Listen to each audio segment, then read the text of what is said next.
የኢትዮጵያ የቀድሞ ስሟ ማን ይባላል? አቢሲኒያ። አቢሲኒያ ተብሏል። እንግዲህ የፈጠነ የተመለሰው።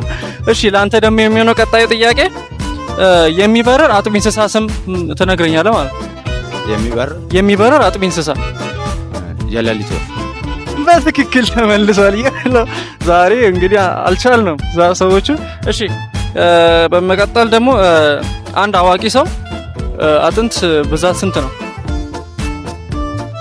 የአንድ አዋቂ ሰው አጥንት ብዛቱ ስንት ነው? ይለፈኝ። ኦኬ ሻንተ 32 ተብሏል። እንግዲህ እሱም አይደለም። እሺ ሌላ እድል ስጥ። 43 ነው።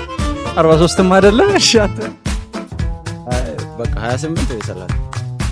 እንግዲህ በጣም ሞክሮ ነበረ፣ በትክክል አልመለሱትም። መልሱ 206 ነው። 206 ነው። አጥንት እኮ ነው ያልከው። እሺ ሌላው የሚሆነው በዓለማችን 5 ውቅያኖሶች አሉ ትልልቆች። ትልቁ ስንት ነው? ማለት ትልቁ የትኛው ነው? የትኛው ውቅያኖስ ነው የዓለማችን ትልቁ ውቅያኖስ?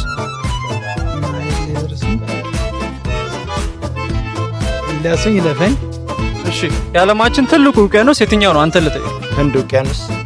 ህንድ ውቅያኖስ ብሏል። እንግዲህ የመጨረሻ አንድ እድል እንሰጠዋለን ማለት ነው። ፓሲፊክ ተብሏል።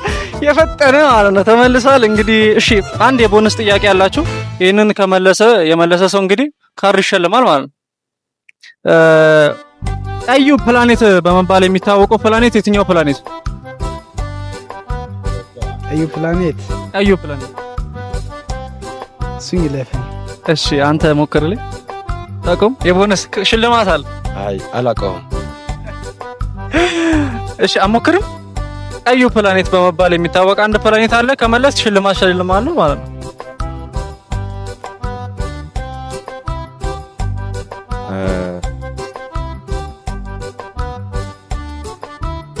ቃሽ እንግዲህ አብራችሁን ስለነበራችሁ በጣም እናመሰግናለን። በቀጣይ ጊዜ እንገናኛለን። መልካም በዓል ይሁንላችሁ።